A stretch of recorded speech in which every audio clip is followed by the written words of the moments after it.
pala si Jessamay Baulete at ito ang aking video demonstration para sa FL2 to 11 Technology and Secondary Language Education. Magandang umaga! Inaanyahan ko ang lahat na tumayo para sa ating panalangin. Sa ngalan ng Ama, ng Anak, ng Espiritu Santo. Amen. Muli, magandang umaga sa ating lahat. Bago kayo magsiupo, ihanay ng maayos ang inyong upuan at kung may mga kalat kayong nakita, pulutin ito at ilagay sa tamang lalagyan. Muli, isang mapagpalang araw sa ating lahat. Ako ang inyong guro sa asignaturang Filipino, si Binibining Jessamay. Maaari ko bang malaman kung sino ang sekretarya sa seksyong ito? Sino ang lumiban ngayong araw? Mabuti naman kung ganun. Masaya ako na walang lumiban sa ating talakayan ngayong araw. At dahil dyan, bigyan ng mabuhay clap ang bawat isa. Paano nga ba ito? Sundan nyo lang ako. 1, 2, mabu-mabu. 1, 2, mabuhay. Kayo naman. 1, 2, mabu-mabu. 1, 2, mabuhay. Ayan. Ngayon naman ay ating alalahanin ang mga panuntunan o mga alituntunin sa ating klase. Ang blue, kung saan ang B ay stands for bigyang pansin ang panuto. L naman, laging makilahok ng maayos. Umiwas sa pandaraya. At epektibong makilahok. Naway atin itong sundin nang sa ganon ay maging matiwasay ang ating talakayan ngayong araw. At kung kayo ay aktibong makilahok sa ating talakayan ngayong araw, ay may matatanggap kayong gantimpala. Sino ang gusto ng gantimpala? Alam kong gusto nyo iyan. Kaya naway makilahok tayo ng maayos. Ngayon, sino ang makapagsasabi sa akin kung ano ang tinalakay natin noong nakaraang linggo? Sige, ikaw, Anton. Tama! Ang tinalakay natin noong nakaraang linggo ay tungkol sa pandiwa. Ngunit bago tayo dumako sa ating panibagong paksa at talakayang ngayong araw, ay magkakaroon muna tayo ng isang gawain na kung saan ay papangkatin ko kayo sa dalawang grupo sa pamamagitan ng pick of names or wheel of names. Ito ang unang pangkat. At para sa ikalawang pangkat naman, ayan. Ngayong alam nyo na kung saang pangkat kayo napabilang, maaari ba kayong bumuo ng bilog para sa ating pangkatang gawain? Para sa panuto sa ating pangkatang gawain, ay babasahin ko. Pumili na isang kinatawan sa bawat pangkat at sa bawat round ay makikipagtaligsahan sila sa bato-bato pick. Ang mananalo ay kukuha ng flashcard at sasagot muna sa isang tanong kung saan ito ay nakabatay sa general knowledge. At kung tama ang iyong sagot, ay maaari mong idikit ang iyong napiling flashcard sa larawan. Naiintindihan ba? Mabuti naman kung ganon. Kung sino ang pinaka mas maraming nasagot na tama ay siyang tatanghaling kampyon.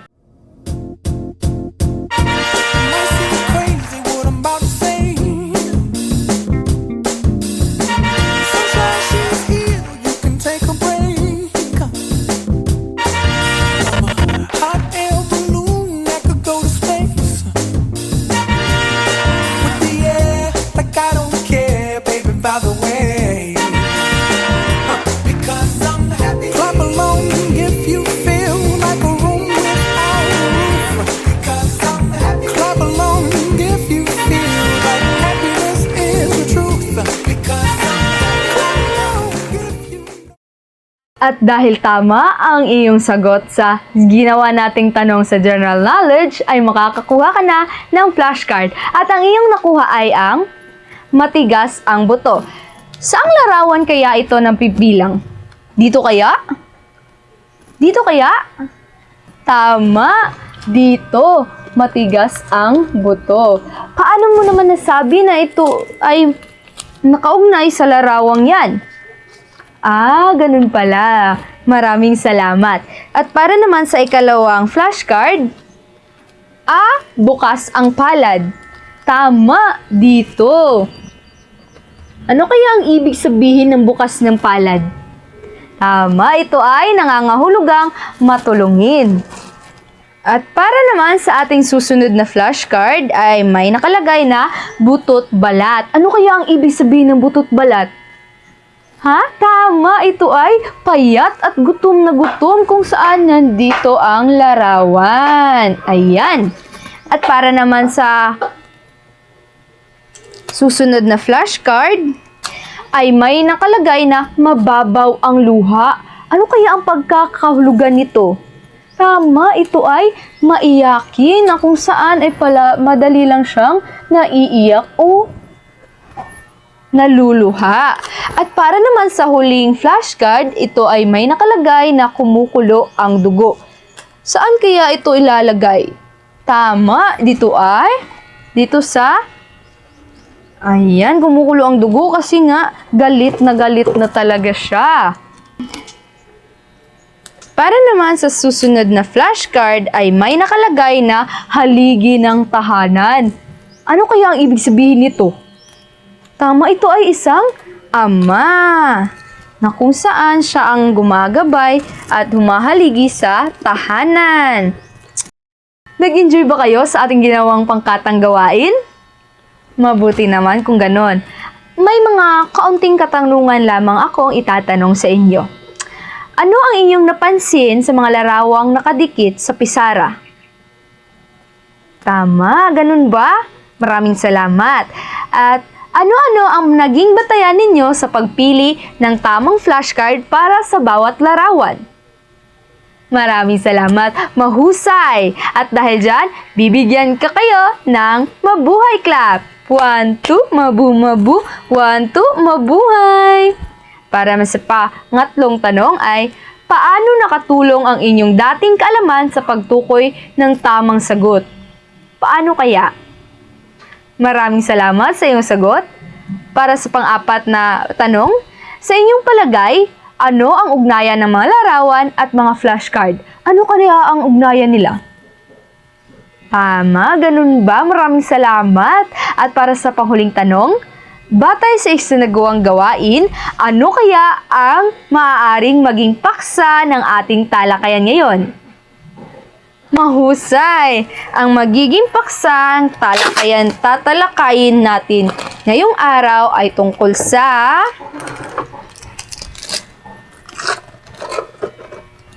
matalinghagang salita. Ano kaya ang ibig sabihin ng matalinghagang salita? May mga ideya ba kayo kung ano ang ibig sabihin ng matalinghagang salita? Mabuti naman kung ganon. Ngayon ay dumako na tayo sa formal nating talakayan. At para naman sa ating layunin ngayong araw, tungo sa katapusan ng aralin, ang mga mag-aaral ay inaasahang nakikilala ang talinghagang salitang ginamit sa isang pangungusap. Nabibigyang kahulugan ang mga talinghagang salitang ginamit sa pamamagitan ng pagtukoy sa ipinapahiwatig nitong kahulugan at nakabubuo ng sariling pangungusap na ginagamitan ng talinghagang salita. Naway atin itong makuha tungo sa ating katapusan sa aralin. Ngayon ay dumako na tayo sa ating talakayan, kung saan tatalakayin natin kung ano nga ba ang ibig sabihin ng matalinghagang salita. Ang ibig sabihin ng matalinghagang salita ay ito ay malalalim na salita na magandang gamitin sa isang usapan o sulatin at ang kanilang mga kahulugan.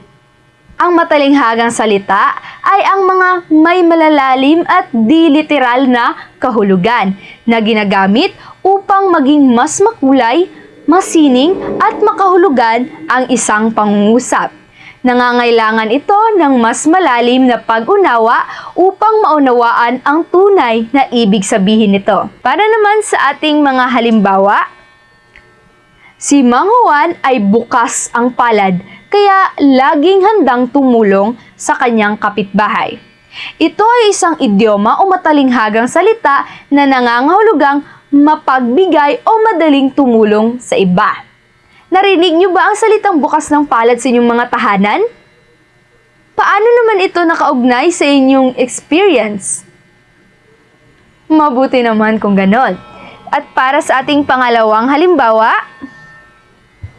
Matapos ang ilang araw sa ospital, si Liza ay halos butot balat na lang dahil sa karamdaman.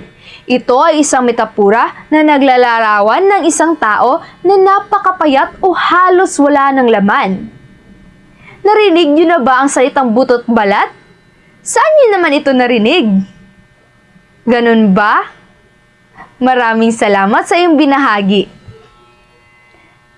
At para naman sa ikatlong halimbawa, kahit maraming pagsubok ang dumating, si Pedro ay matigas ang buto at hindi sumusuko. Narinig niyo na ba ang salitang matigas ang buto? Ano kaya ang kahulugan nito? Ito ay isang idioma na nangangahulugang matatag, matibay ang loob o hindi madaling matitinag. May natutunan ba kayo sa ating tinalakay ngayong araw? Mabuti naman kung ganon. Ngayon ay may panibago ulit tayong gagawin. Bumalik kayo sa inyong pangkat kanina. Nakabalik na ba? Mabuti naman kung ganon. Ang ating gagawin ngayong araw ay maglalaro ulit tayo, na kung saan ito ay pinamagatang kahulugan hanap. Babasahin ko ang panuto. Hanapin ang tamang kapareha ng matalinghagang salita o kahulugan na hawak ninyo. Kapag nagkatugma, magbigay ng maikling paliwanag tungkol sa tamang kahulugan nito. Ang pangkat na may pinakamaraming tamang match sa loob ng 5 minuto ang mananalo. Maaari na kayong bumunot.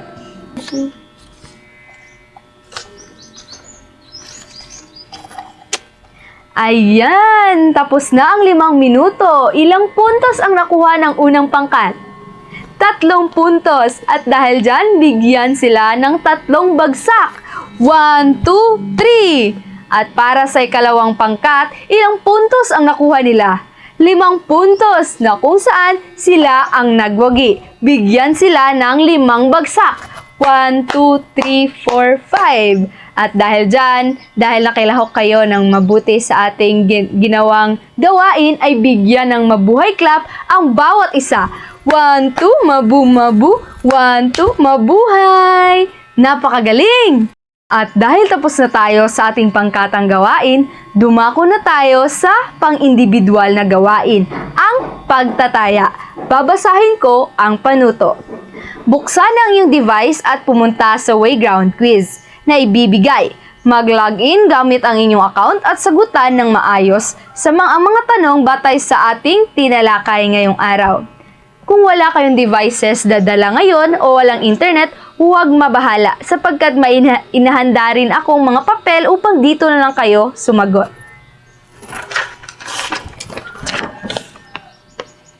Maaari mo ba ito ipasa sa inyong kasama?